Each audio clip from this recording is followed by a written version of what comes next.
Gurbi jabeessa barnoota cimsaa barnoota cimsaa barnoota. Gurbi jabeessa barnoota cimsaa barnoota cimsaa barnoota. Abbaa jaada'ee fagaa ija kalaa balaa oofaqaa raasaa ta'uufaa waatayaasa. Gurbi jabeessa barnoota cimsaa barnoota cimsaa barnoota.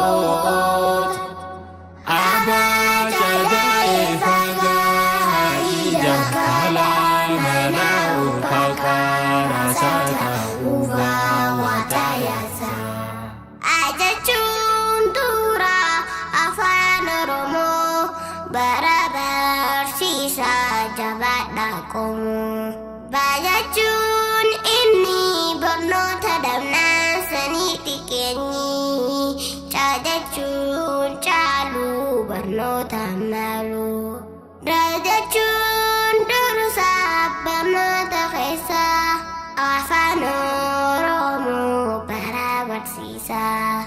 Ilachuun eeruu akkaataa baruu qubee waan laaluu waan nama raruu. Gurbi jabeessa barnoota cimsaa barnoota cimsaa barnoota. Abbaa jaada'ee fagaa ija kalaa balaa oofaqaa raasaa ta'uufaa waatayaasa. Gurbi jabeessa barnoota cimsaa barnoota cimsaa barnoota. Abbaa jaada'ee fagaa ija kalaa balaa oofaqaa raasaa ta'uufaa waatayaasa.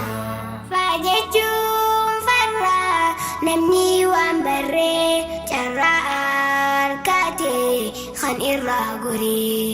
Gajechuun gamnaa hayyaroon fannu umrii guddaatu sun argan fannu. Hajechuun haqaa barnoonni dhugaa falmedhii baatee bakka siin dhaqaa. Ijachuun ija qaroosiif tahaa rabbi gaadiitti bakkaan si gahaa.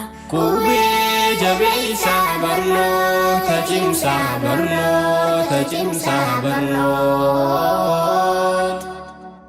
Abbaa jaada'ee fagaa ija kalaa balaa oofaqaa raasaa ta'uufaa waatayaasa.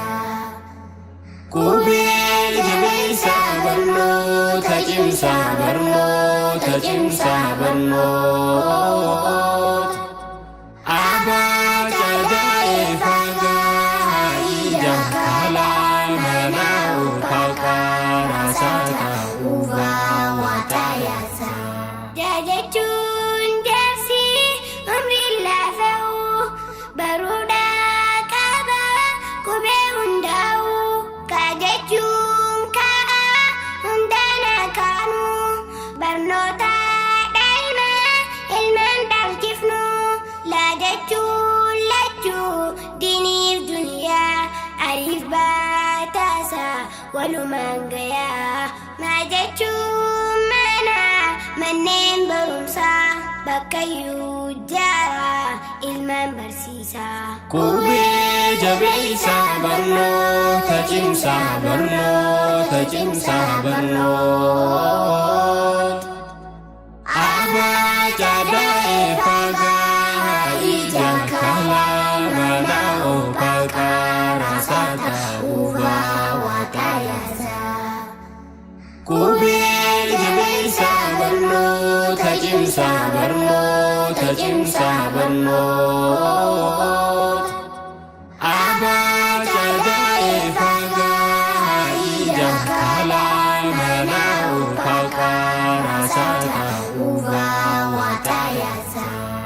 Naajachuun nama namni waa baree ittuma timnaar isaatu ture.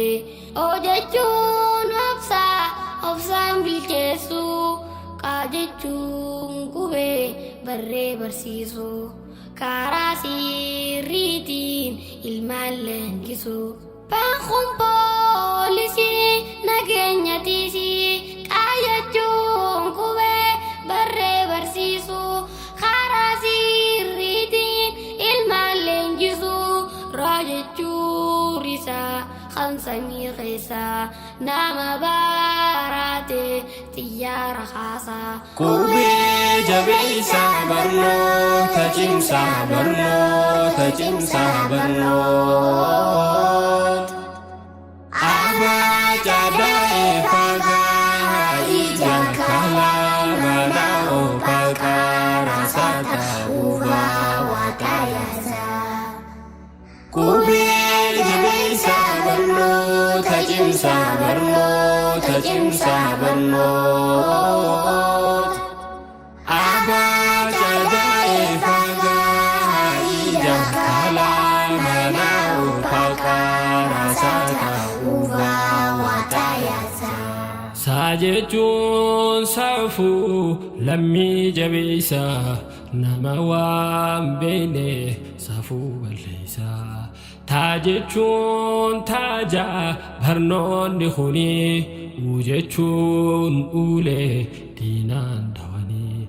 Vaajechuun filoo fitti kaayanii namoota keessaa tiin beekamanii. Waanis waardiyaa namaa fi biyyaa xaanis xaafiidha haadha buddeenaa. Barnoonni sinqii beelaaf dhiyaanaa. Yaa jechuun yaa karaa barnootaa, zaa jechuun zeeroo namni waan beene. Hawaa baaruu fi hin tattaafanne. Qubee jabeessaa barnoota cimsaa barnoota cimsaa barnoota. Abbaa Cadaa'ee fagaa ija kalaa mana oofaqaa raasaa ta'uufaa waaqayyaasaa. Qubee jabeessaa barnoota cimsaa barnoota cimsaa barnoota. Abbaa Cadaa'ee fagaa ija kalaa mana oofaqaa raasaa ta'uufaa. Qubee jabeessaa barnoota cimsaa barnoota cimsaa barnoota. Abbaa Cadaa'ee fagaa ija kalaa mana oofaqaa raasaa ta'uufaa waaqayyaasaa. Qubee jabeessaa barnoota cimsaa barnoota cimsaa barnoota. Abbaa Cadaa'ee fagaa ija kalaa mana oofaqaa raasaa ta'uufaa waaqayyaasaa. Qubee jabeessaa barnoota cimsaa barnoota cimsaa barnoota.